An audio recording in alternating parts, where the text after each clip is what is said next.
Students, in this lecture we will discuss about fixed based index number। ਇੱਥੇ ਮੈਂ ਇੱਕ example ਲਈ ਆ ਜਿਹਦੇ ਵਿੱਚ ਸਾਡੇ ਕੋਲ 2007 to 2016 ਤੱਕ ਈਅਰਸ ਦੇ ਲਈ ਪ੍ਰਾਈਸਿਸ ਦਿੱਤੇ ਹੋਏ ਆ। ਇਹਦੇ ਲਈ ਅਸੀਂ ਇੱਕ ਫਿਕਸ ਬੇਸ ਇੰਡੈਕਸ ਨੰਬਰ ਕਿਸ ਤਰ੍ਹਾਂ ਬਣਾ ਸਕਦੇ ਹਾਂ ਉਹ ਅਸੀਂ ਇਸ ਐਗਜ਼ਾਮਪਲ 'ਚ ਦੇਖਾਂਗੇ। ਤਾਂ ਇੱਥੇ ਅਸੀਂ ਫਿਕਸ ਬੇਸ ਜਿਹੜਾ ਲਿਆ ਹੈਗਾ ਉਹ ਬੇਸ ਈਅਰ ਲਿਆ 2007 ਨੂੰ। ਸੋ ਹਮੇਸ਼ਾ ਜਦੋਂ ਅਸੀਂ ਇੰਡੈਕਸ ਨੰਬਰ ਕੈਲਕੂਲੇਟ ਕਰਦੇ ਹਾਂ ਜਿਸ ਵੀ ਈਅਰ ਨੂੰ ਅਸੀਂ ਬੇਸ ਲੈਂਦੇ ਹਾਂ ਉਹਦੇ ਲਈ ਇੰਡੈਕਸ ਨੰਬਰ ਹਮੇਸ਼ਾ ਸਾਡੇ ਕੋਲ 100 ਰਹਿੰਦਾ ਆ। ਤਾਂ ਇੱਥੇ ਅਸੀਂ ਕਿਉਂਕਿ 2007 ਨੂੰ ਬੇਸ ਲਿਆ ਹੈ ਤੇ ਇਹਦੇ ਵਾਸਤੇ ਸਾਡੇ ਕੋਲ ਜਿਹੜਾ ਫਿਕਸ ਬੇਸ ਇੰਡੈਕਸ ਨੰਬਰ ਆ ਉਹ 100 ਰਹੇਗਾ। ਹੁਣ ਅਗੇਨ ਅਸੀਂ ਕਿਸ ਤਰ੍ਹਾਂ ਕੈਲਕੂਲੇਟ ਕਰਨਾ, ਜੋ ਇਹਦੀ ਪ੍ਰਾਈਸ ਵੈਲਿਊ ਹੈਗੀ ਆ ਜੋ ਫਿਕਸ ਬੇਸ ਦੀ ਆ ਹਰੇਕ ਈਅਰ ਦੀ ਪ੍ਰਾਈਸ ਨੂੰ ਅਸੀਂ ਇਸ ਵੈਲਿਊ ਦੇ ਨਾਲ ਡਿਵਾਈਡ ਕਰਕੇ ਇੰਟੂ 100 ਕਰ ਦੇਣਾ। ਇੱਥੇ 91 ਆ, 91 ਓਵਰ 67 ਇੰਟੂ 100। तो बेस ईयर ਦੇ ਪ੍ਰਾਈਸ ਨੂੰ ਹਰੇਕ ਈਅਰ ਦੇ ਪ੍ਰਾਈਸ ਦੇ ਨਾਲ ਡਿਵਾਈਡ ਕਰਕੇ ਇੰਟੂ 100 ਕਰਕੇ ਸਾਡੇ ਕੋਲ ਫਿਕਸ ਬੇਸ ਆ ਜਾਏਗਾ। ਸਿਮਿਲਰਲੀ ਅਸੀਂ ਸਾਰੇ ਈਅਰਸ ਦੇ ਲਈ ਇਹ ਕੈਲਕੂਲੇਟ ਕਰ ਲਾਂਗੇ। 88 over 67 into 100, 89 over 67 into 100, and for this 90 over 67 into 100, 97 over 67 into 100, then 98 over 67 into 100। ਇਸ ਤਰ੍ਹਾਂ ਇਹ ਸਾਰੀਆਂ ਵੈਲਿਊਜ਼ ਸਾਡੇ ਕੋਲ ਫਿਕਸਡ ਬੇਸ ਇੰਡੈਕਸ ਨੰਬਰ ਦੀਆਂ ਆ ਗਈਆਂ। ਹੁਣ ਨੈਕਸਟ ਐਗਜ਼ਾਮਪਲ 'ਚ ਅਸੀਂ ਦੇਖਦੇ ਹਾਂ ਕਿ ਕਿਸ ਤਰ੍ਹਾਂ ਫਿਕਸ ਬੇਸ ਨੂੰ ਅਸੀਂ ਚੇਂਜ ਕਰਕੇ ਨਵਾਂ fix base index number find ਕਰ ਸਕਦੇ ਹਾਂ। ਜਿੱਦਾਂ ਸਪੋਜ਼ ਇੱਥੇ ਅਸੀਂ ਅਗਰ 2007 ਨੂੰ ਬੇਸ ਲੈ ਕੇ ਇਹ ਇੰਡੈਕਸ ਨੰਬਰ ਬਣਾਇਆ ਆ, ਅਗਰ ਅਸੀਂ ਬੇਸ ਚੇਂਜ ਕਰਨਾ ਹੋਵੇ ਕਿ ਬੇਸ ਈਅਰ ਅਸੀਂ ਕੋਈ ਹੋਰ ਬਣਾਉਣਾ ਹੋਵੇ, ਸਪੋਜ਼ 2014 ਬਣਾਉਣਾ ਹੋਵੇ, ਤਾਂ ਦੈਨ ਅਸੀਂ ਇਹਨੂੰ ਕਿਸ ਤਰ੍ਹਾਂ ਕਨਵਰਟ ਕਰ ਸਕਦੇ ਹਾਂ ਇਹਨਾਂ ਵੈਲਿਊਜ਼ ਨੂੰ ਇੱਕ ਨਵੀਂ ਫਿਕਸ ਬੇਸ, ਜਿਹਨੂੰ ਅਸੀਂ ਬੋਲਦੇ ਹਾਂ ਕਿ ਫਿਕਸ ਬੇਸ ਨੂੰ ਅਸੀਂ ਸ਼ਿਫਟ ਕੀਤਾ ਆ, ਕਿਸੇ ਹੋਰ ਈਅਰ 'ਤੇ ਸ਼ਿਫਟ ਕਰ ਦਿੱਤਾ। ਮਤਲਬ ਪਹਿਲੇ 2007 ਸੀ, ਹੁਣ ਕੋਈ ਅਨਦਰ ਈਅਰ ਨੂੰ ਬੇਸ ਈਅਰ ਬਣਾ ਕੇ ਅਸੀਂ ਨਵਾਂ ਫਿਕਸ ਇੰਡੈਕਸ ਨੰਬਰ ਜਿਹੜਾ ਆ ਉਹ ਬਣਾਵਾਂਗੇ। ਹੁਣ ਇਸ ਐਗਜ਼ਾਮਪਲ ਨੂੰ ਅੱਗੇ ਕੈਰੀ ਕਰਦੇ ਹੋਏ ਅਸੀਂ ਸਪੋਜ਼ ਇੱਥੇ 2007 ਦੀ ਜਗ੍ਹਾ 'ਤੇ 2014 ਨੂੰ ਬੇਸ ਈਅਰ ਬਣਾ ਲਿਆ। ਹੁਣ ਸ਼ਿਫਟ ਕਰਨਾ ਤਾਂ ਬੇਸ ਈਅਰ ਦੇ ਅਕੋਰਡਿੰਗ ਹੁਣ ਅੱਗੇ ਜਿਹੜਾ ਅਸੀਂ 67 ਨਾਲ ਡਿਵਾਈਡ ਕੀਤਾ ਸੀ, ਹੁਣ ਅਸੀਂ ਹਰੇਕ ਜਗ੍ਹਾ 'ਤੇ 90 ਨਾਲ ਡਿਵਾਈਡ ਕਰਾਂਗੇ। ਤਾਂ ਇੱਥੇ ਪਹਿਲੇ ਸਾਡੇ ਕੋਲ ਹੁਣ ਕਿਉਂਕਿ 2014 ਬੇਸ ਈਅਰ ਆ ਤਾਂ ਇਹਦਾ ਇੰਡੈਕਸ ਨੰਬਰ ਕਿੰਨਾ ਬਣੇਗਾ 100। ਸੋ ਹੁਣ ਇਹਦੇ ਲਈ 67 ਓਵਰ ਬੇਸ ਈਅਰ ਦੀ ਪ੍ਰਾਈਸ ਕਿੰਨਾ ਆ 90 ਇੰਟੂ 100। इसी तरह 90 over 90 into 100, 91 over 90 into 100, 92 over 90 into 100, 87 over 90 into 100, 88 over 90 into 100, 89 over 90 into 100, 97 over 90 and 98 over 90 into 100। So base year change ਕਰਨ ਦਾ ਮਤਲਬ ਆ ਜਿਹੜਾ ਵੀ ਨਵਾਂ ਬੇਸ ਈਅਰ ਬਣਾਇਆ ਹੁਣ ਉਹਦੇ ਨਾਲ ਅਸੀਂ ਸਾਰੀਆਂ ਜੋ ਕਰੰਟ ਪ੍ਰਾਈਸਿਸ ਹੈਗੇ ਆ ਉਹਦੇ ਨਾਲ ਡਿਵਾਈਡ ਕਰਕੇ ਇੰਟੂ 100 ਕਰਕੇ ਵੈਲਿਊਜ਼ ਫਾਈਂਡ ਕਰ ਲਾਂਗੇ। ਤਾਂ ਤੁਸੀਂ ਦੇਖ ਸਕਦੇ ਹੋ ਸੋਲਵ ਕਰਕੇ ਸਾਡੇ ਕੋਲ ਜੋ ਅਸੀਂ ਸ਼ਿਫਟ ਕੀਤਾ ਬੇਸ ਈਅਰ 2007 ਤੋਂ 14 ਦੇ ਉਹ ਨਿਊ ਸਾਡੇ ਕੋਲ ਫਿਕਸ ਬੇਸ ਇੰਡੈਕਸ ਜਿਹੜਾ ਆ ਗਿਆ ਇਹ ਵਾਲੀਆਂ ਵੈਲਿਊਜ਼। ਸੋ ਇਸ ਤਰ੍ਹਾਂ ਅਸੀਂ ਬੇਸ ਨੂੰ ਚੇਂਜ ਕਰ ਸਕਦੇ ਹਾਂ। ਹੁਣ ਅਸੀਂ ਦੇਖਾਂਗੇ ਕਿ ਅਗਰ ਸਾਨੂੰ ਚੇਨ ਬੇਸ ਇੰਡੈਕਸ ਨੰਬਰ ਬਣਾਉਣ ਲਈ ਕਿਹਾ ਜਾਵੇ ਤਾਂ ਉਹ ਅਸੀਂ ਕਿਸ ਤਰ੍ਹਾਂ ਬਣਾ ਸਕਦੇ ਹਾਂ। ਤਾਂ ਇਹ ਸੀ ਫਿਕਸ ਬੇਸ, ਹੁਣ ਅਸੀਂ ਚੇਨ ਬੇਸ ਇੰਡੈਕਸ ਨੰਬਰ ਦੀ ਗੱਲ ਕਰਾਂਗੇ। ਹੁਣ ਇਸ ਐਗਜ਼ਾਮਪਲ ਦੇ ਵਿੱਚ ਸਾਡੇ ਕੋਲ 2006 ਤੋਂ ਲੈ ਕੇ 2013 ਤੱਕ ਕਾਟਨ ਦੇ ਪ੍ਰਾਈਸਿਸ ਦਿੱਤੇ ਹੋਏ ਆ ਰੁਪੀਸ ਦੇ ਵਿੱਚ। ਤਾਂ ਕਾਟਨ ਹੁਣ ਜਦੋਂ ਵੀ ਸਾਨੂੰ ਪ੍ਰਾਈਸਿਸ ਐਂਡ ਈਅਰ ਜਾਂ ਕੋਈ ਵੀ ਇਸ ਤਰ੍ਹਾਂ ਡਾਟਾ ਦਿੱਤਾ ਹੈ ਈਅਰਸ ਦੇ ਨਾਲ ਤਾਂ ਸਾਡੇ ਕੋਲ ਦੋ ਸਟੈਪਸ ਰਹਿੰਦੇ ਆ ਚੇਨ ਬੇਸ ਇੰਡੈਕਸ ਬਣਾਉਣ ਦੇ ਲਈ। First is link relatives find ਕਰਨੇ and second is chain indices calculate ਕਰਨਾ ਉਹਦੇ ਤੋਂ। ਹੁਣ ਲਿੰਕ ਰਿਲੇਟਿਵਸ ਕਿੱਦਾਂ ਬਣਾਵਾਂਗੇ ਅਸੀਂ, ਨਾਮ ਤੋਂ ਹੀ ਕਲੀਅਰ ਆ। ਜਿਹੜੇ ਵੀ ਈਅਰ ਦੇ ਲਈ ਲਿੰਕ ਰਿਲੇਟਿਵ ਬਣਾਉਣਾ ਉਹਦੇ ਲਈ ਫਾਰਮੂਲਾ ਕੀ ਰਹੇਗਾ, ਕਰੰਟ ਈਅਰ ਦਾ ਜੋ ਵੀ ਸਾਡੇ ਕੋਲ ਪ੍ਰਾਈਸਿਸ ਆ over previous years price into 100। ਹੁਣ ਕਿਉਂਕਿ ਇਹਦੇ ਵਿੱਚ ਤਾਂ ਪ੍ਰੀਵੀਅਸ ਈਅਰ ਤਾਂ ਕੋਈ ਹੈ ਹੀ ਨਹੀਂ ਹੈ ਤਾਂ ਪਹਿਲਾ ਲਿੰਕ ਰਿਲੇਟਿਵ ਸਾਡੇ ਕੋਲ ਕੀ ਆਏਗਾ 100। ਇਹ ਬੇਸ ਆ ਤਾਂ 100 ਹੀ ਰਹੇਗਾ। ਹੁਣ ਨੈਕਸਟ ਦੇ ਲਈ ਅਸੀਂ ਜਦੋਂ ਬਣਾਉਣਾ 50 ਕਰੰਟ ਈਅਰ ਦਾ price over previous years price into 100। ਹੁਣ ਇਹਦੇ ਵਾਸਤੇ ਕਰੰਟ ਈਅਰ ਦਾ ਹੈਗਾ 65, ਪ੍ਰੀਵੀਅਸ ਈਅਰ ਦਾ ਹੈਗਾ 50 into 100। 60 over previous years price 65 into 100। ਇਸੇ ਤਰ੍ਹਾਂ 72 over 60 into 100, 70 over 72 into 100, 69 over 70 into 100, 75 over 69 into 100। ਇਹ ਵੈਲਿਊ ਸਾਡੇ ਕੋਲ ਆ ਜਾਣਗੀਆਂ ਲਿੰਕ ਰਿਲੇਟਿਵਸ ਦੀਆਂ। ਹੁਣ ਲਿੰਕ ਰਿਲੇਟਿਵਸ ਤੋਂ ਅਸੀਂ ਹੁਣ ਚੇਨ ਇੰਡਾਈਸਿਸ ਇਹਦੇ ਤੋਂ ਬਣਾਉਣ ਦੇ ਲਈ ਅਗੇਨ ਸਾਡੇ ਕੋਲ ਜਿਹੜਾ ਇਹ ਫਸਟ 100 ਹੀ ਰਹੇਗਾ। ਹੁਣ ਅਸੀਂ ਕੀ ਕਰਨਾ, ਚੇਨ ਇੰਡਾਈਸਿਸ ਬਣਾਉਣ ਦੇ ਲਈ ਕਰੰਟ ਈਅਰਸ ਲਿੰਕ ਰਿਲੇਟਿਵ ਇਹ ਕਿੰਨਾ ਆ 66.7 into previous years chain indices over 100, current year's link relative over previous into previous year's chain indices over 100। ਇਹ ਸਾਡੇ ਕੋਲ ਇੱਥੇ ਵੈਲਿਊ ਆ ਗਈ 100 ਨਾਲ 100 cancel 66.7। now next chain indices will be current year's link relative into previous year's chain indices over 100। ਇਸੇ ਤਰ੍ਹਾਂ next ਦੇ ਲਈ 92.3 ਇੰਟੂ ਹੁਣ ਆਹ ਵਾਲਾ ਚੇਨ ਇੰਡੈਕਸ ਜਿੰਨਾ ਵੀ ਆਇਆ ਇਹਦੀ ਵੈਲਿਊ ਆ ਗਈ 86.7 into 86.7 over 100 and it will be equal to 80। now 120 current year's link relative into previous year chain index over 100 and it will be equal to 96। now 97.2 into 96 over 100 and this is 93.3। now 98.6 into previous year index chain index is 93.3 over 100 and it is equal to 92। now 108.07 into previous year index 92 over 100 and it is equal to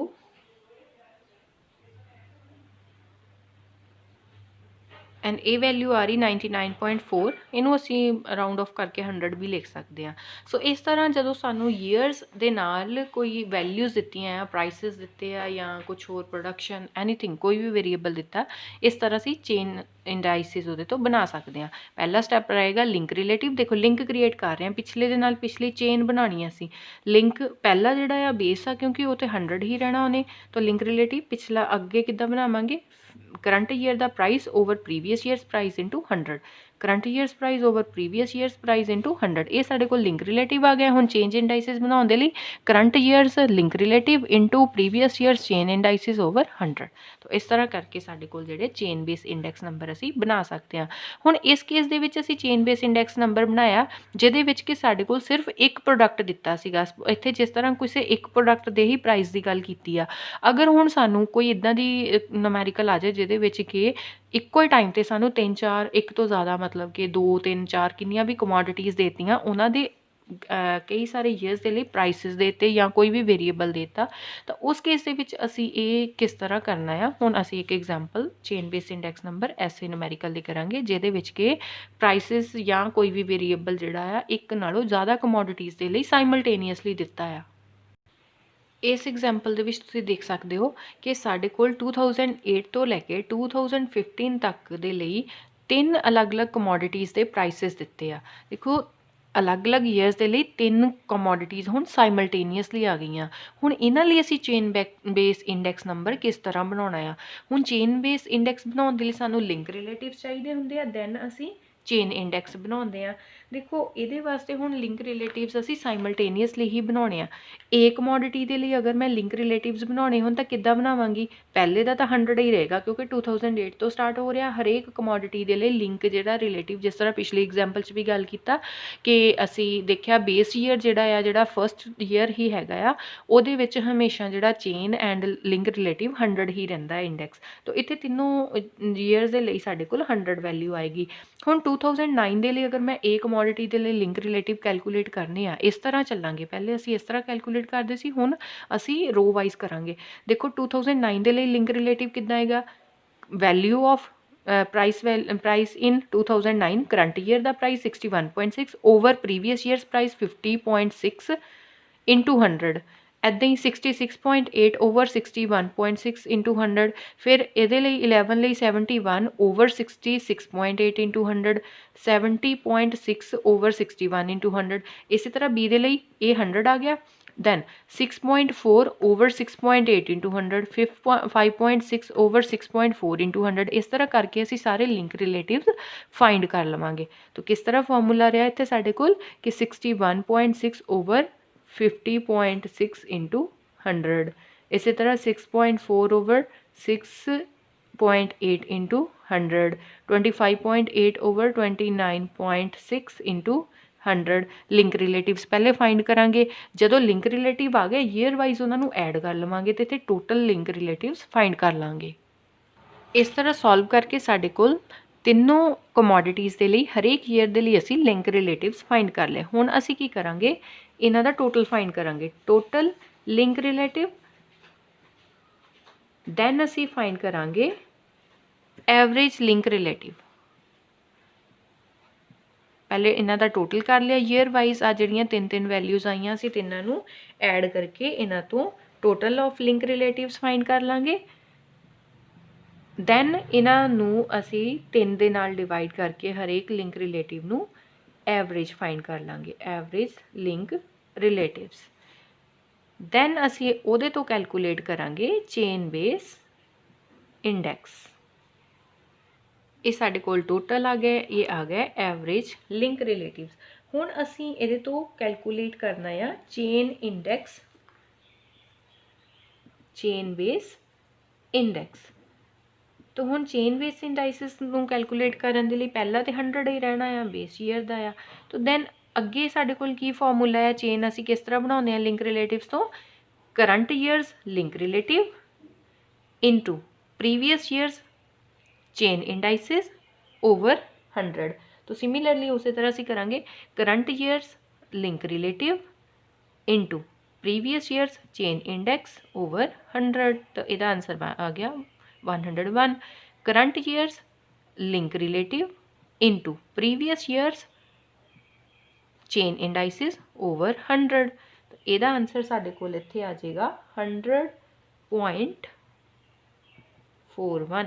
इहदे लिए आ गया 101, इहदे लिए आ गया 100, इहदे लिए आ गया 100.41। हुण इहदे वास्ते 108.47 current years link relative into previous years chain index over 100। इहदा आंसर साडे कोल आ जाएगा 108.92। Again 100.89 into previous years chain index कितना है 108.92 ओवर 100। तो ये लिए साडे कोल इत्थे इंडैक्स वैल्यू आ जाएगी 109.89।